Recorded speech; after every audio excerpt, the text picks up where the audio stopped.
Welcome to Season 2 of the Practicing Presence podcast, where spiritual formation is fueled through a variety of practices rather than a single prescriptive time of devotion, where we discuss different spiritual practices that help us be more present with God, others, and ourselves. What's going on, practitioners? What's up, friends? How we doing? All right, so we're going to continue a conversation that we were having last week on creating community and culture. And I think you want to talk about something related to changing the idea of consumerism? Well, yeah. So, we talked a lot about the dynamic between culture and community, and it really is like a chicken or the egg kind of thing, right? Like you have the community you're creating and the culture that's driving that community, right? And cart before the horse, chicken or the egg, like whatever metaphor you want to use, but they go hand in hand. Yeah, and you can't have one without the other, right? Exactly. Any community you have will have a culture, and any culture you build, a community will reflect that culture. Sure. They are not synonymous, but they're certainly adjacent and interrelated. Yeah. And I just look around, and here's my example. So what I really want to talk about is how to, as you're creating or curating a community and a culture, how do you guard that community and culture? In lots of ways. Number one, right? So we see lots of church abuse because we didn't guard or protect the culture and the community. And then the other one is, as you're creating and curating communities and cultures, inevitably you have to make decisions. And in you making those decisions, the decisions you make will impact your culture. And sometimes, like maybe even absent-mindedly, you make a decision for something unrelated to your culture, but that decision impacts your culture. Mm-hmm. So, for instance, I know a church plant, and when they planted their church as a church of survivors of church abuse. Mm. And so when they planted, there was a lot of safeguards in place to ensure that church abuse would not happen. Church manipulation, all the things that go in touch with that. Well, then some funding left. So because of that, because they started as a church who didn't want to do any like church harm or church abuse, they never took an offering. You could give to the church, you could donate, but if you went to a service, nobody passed the plate, nobody asked you to give any money, there was no buckets at the back of the room, there's nothing out by the door, nobody's asking for any money. Because that's a large way that churches manipulate, guilt trip, and do a lot of harm. Sure. So there was none. Well, then some money stops coming in. Some people that helped start the church leave, right? We know this. WellHouse is working on our third year. Yeah. Completed 2 years and a month or something like that. It's like 2.5 now. Yeah, and some of the people that were with us, that started with us, are beginning their transition out because church plants, they have about a life cycle of 3 years before they get some turnover. It's just natural. Well, this church hit that point, and a lot of the big money that helped start the church and kept the church afloat went out the door. Yeah. Well, then the church had a decision to make. How are we going to deal with the loss of money? Well, they chose to pass an offering plate. Mm. But what they did not think about, or maybe they did, that made some other people walk out the door. Yeah. Because they had told them, they had communicated a culture to the community that was a behavior that was unacceptable. And then they chose to do it because they needed money. There was an expectation. There was boundaries that were set that were not kept. Correct. That's what we're talking about. How do you guard and protect your culture and community? Yeah. Another example. That's a very like individual, personalized one that I know of that's happening within the last like 6 months. Yeah. But if you want to look at like a much more like meta-narrative example of this same problem, it's the problem of consumerism in the American church. So before we planted WellHouse, I had almost a decade of nonprofit pastoring experience. And in my time there, I used to always get frustrated because when you pastor a church, especially someone like me who wants to motivate people to do and make a difference, the churches I pastored didn't have that kind of culture. Serving in that way, driving in that way was not a part of their culture. Definitely not mainframe. And it's true across the spectrum of our denomination, or the denomination we used to be a part of. And it's from consumerism, because what happened was, you look back to the Bible, and church was certainly not what we do now. Mm-hmm. Church is Acts 2:42. Yeah. Right? And they did it daily. Mm-hmm. Daily. And it's much more communal. It has a way of doing church about it. That culture, that system of doing church, very similar to how we do church, is naturally designed that you don't show up and go, this is about me. Yeah. It's about the community. Mm-hmm. Well, with the rise of professionalization of ministry right around the 1940s and 50s, where we start getting these full-time lead pastors to come in and pastor these mega churches, and we start building boards of business people to tell us how to make this business more profitable and more efficient. We begin to take some of the beauty and iconography out of the sanctuaries, and we begin to build them as auditoriums, just about what's the best way, most efficient way I can fit the most people in this limited amount of space. Yeah. And then we spend all week, all these resources leading up to one 1-hour service on Sunday morning that is our main call to action.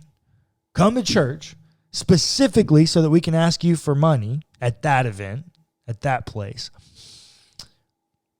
And we're going to take your kids. We're going to do something with your kids so you can pay attention. We don't want you to have any distractions for what we're going to do right now.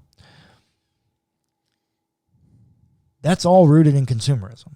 Mm-hmm. That's all about making the Christian a consumer of a product, that they pay a lot of money for the church staff to work 6 days a week to provide them in 1 or 1.5 hours. But what's the culture of the Christian community? It should be one of servanthood. It should be one of serving and justice and doing for others.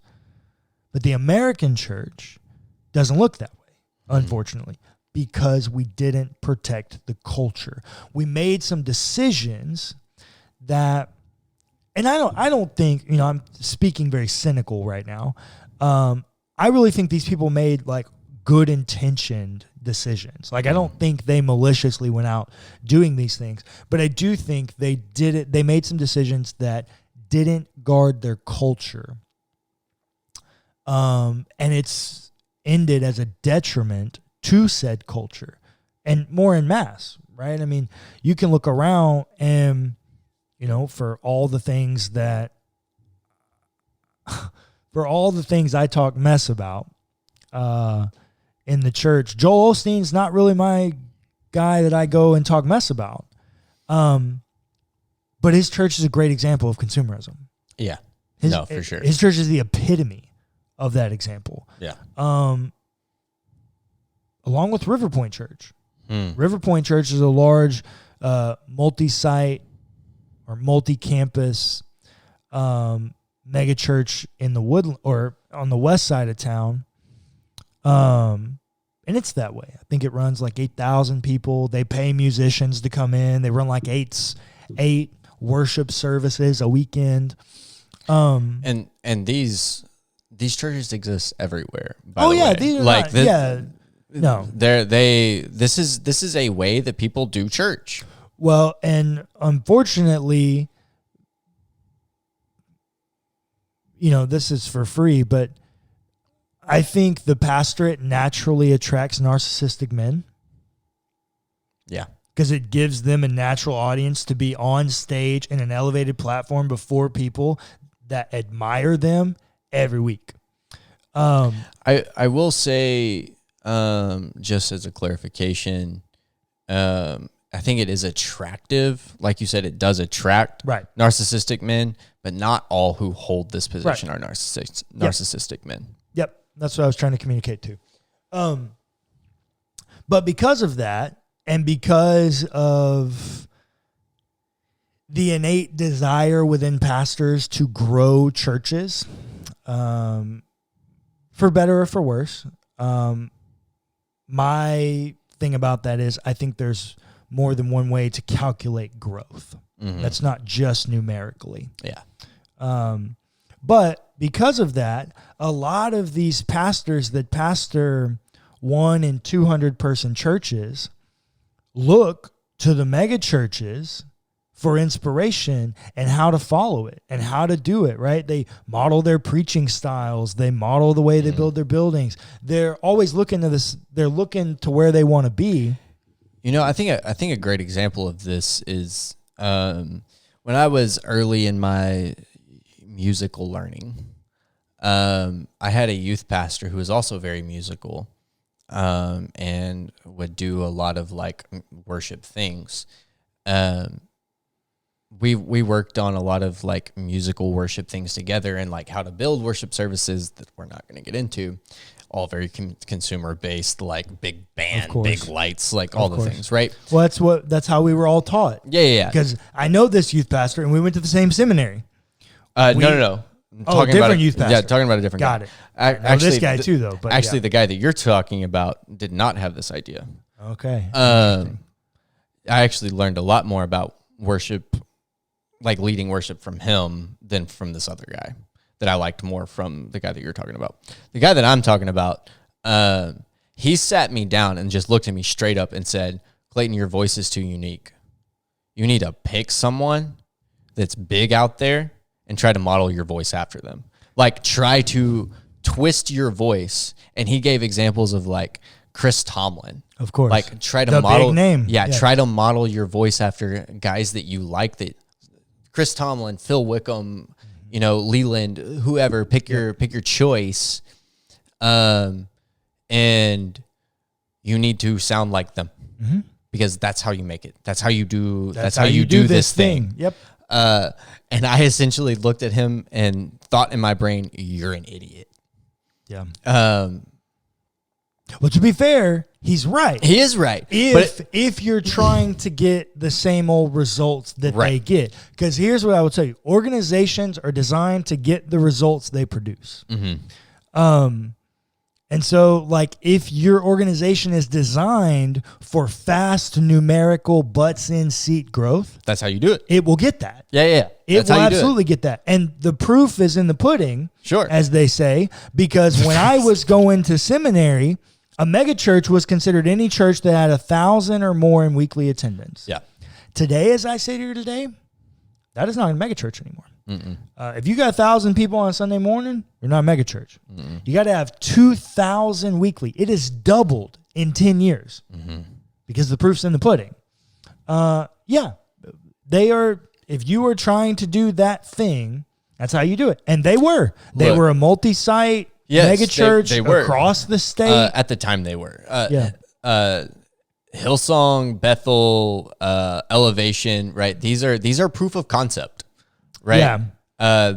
Which is they're- so interesting that you name them, because all of them are tied to churches that historically have massive amounts of abuse in them. Well, yes, exactly. But these are proof of concept. They are proof of concept. That You're right. that this model works. Yep. This model that attracts butts and seats because it's a theatrical. This is called the attraction model of doing church. Literally, when you look at church planting and you look at the different models of how you do ecclesiology, one of the options is the attractional model. And this is what we're talking about. And this is what I don't like about it, is it creates consumer-based Christians. That I am here to be served, not to serve.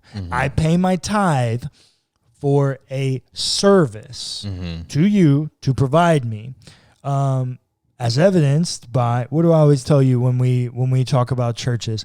If you want to know what somebody values, follow the money. Oh yeah, for sure. All of these churches give less than 10% of their money to justice, missions, or denominational networking. It all goes back into own growth. It goes into feeding the beast. Yeah.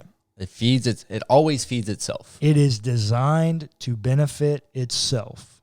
Which, there is a point. Look, okay. This is why I choose not to crap on Joel Osteen. Because he is speaking the name, literally just the name of Jesus to more people than I ever will. Well, that's the deal. Joel will reach people and have access to people I could never reach or have access to. I mean, he's on TV on Sunday mornings. Just the fact of the matter. And they run reruns. Yep. Like, dude is just a presence that will always be. New York Times bestselling author. Yeah, all the things. He will just always be. Yep. And so, in Hillsong, Elevation, Bethel, all these places that are running this attraction model, this very consumer-based idea, they are doing the same thing. And they are speaking the name of Jesus to more people than you and I ever will combined. For sure. However, there are things that happen within the model that I hope, personally, people reach a point after they hear the name of Jesus and realize, oh no, this isn't the right way to do it, and move forward. Yeah. I guess, yeah. Because we have been talking about this as unfortunately, this happens, right? Well, I am. Yeah, I certainly am. And I didn't mean to do it that way. It's just, it was an easy example of how the Christian culture and the community or the culture that's supposed to drive our community was not guarded and protected. And this is what it ended up as. And I think it's very important that you and I just go ahead and state right now for everyone, for any new listeners, the ones that have been here for a while know this, but we got mad religious trauma. Yeah. And so we got mad religious trauma. And so when Oceans comes on, I'm like, oh no, I can't do it. I'm dead. Dunzo. Just start getting nauseous, for real. I'm not kidding. Yeah, that is so strange how you respond. You get anxious and nauseous. I get angry. Yeah, no, I get nauseous. I don't like it. I get this twinge in my neck. I don't like it. I start having a mini panic attack. But so that's why these are easy targets for us. But it doesn't mean that these have to be easy targets for you, right? You know what? If it bugged you that I said Hillsong or Bethel or Elevation, I'm sorry. I really am. Experience God in the way that you need to, and if you're a Steve or a Brian guy, cool. I'm not gonna speak against you for that. If that's how you want to experience Jesus, and if you like the music that they produce, fantastic. This is a model of church, though, that does exist, and that they have built a culture around this model that is very consumer based, and nobody can deny that. Yeah. And we just don't prefer that model of church. That's why we've decided to do church the way that we do. Yeah. Well, and when I first started looking at planting a church, I began to dissect these models. And when WellHouse was really starting to come together and take shape, I was interim pastoring a church, and it wanted to run an attractional model. And I fought tooth and nail trying to get them not to think about church that way. To no avail. And so the other one that I wanted to run, and WellHouse is not really either of these. WellHouse is its own amalgamation that we invented. But it's the missional model. Mm-hmm. And the missional model says that above all else, the culture and the community of being a Christian is missional, and that is what will drive us. Sure. We're not going to try to attract people. Our goal is not to bring people in. Our goal is not to fill seats. Our goal is not to make money. Our goal is to be on mission, on brand, and our culture actually be the hands and feet of Jesus. And I think that this is actually really important to remember. For me, the attractional model is very evident in worship. But when we first started talking about WellHouse years ago, you and I, and remember when we built the WellHouse worship playlist, and it was a shared playlist between us. Oh.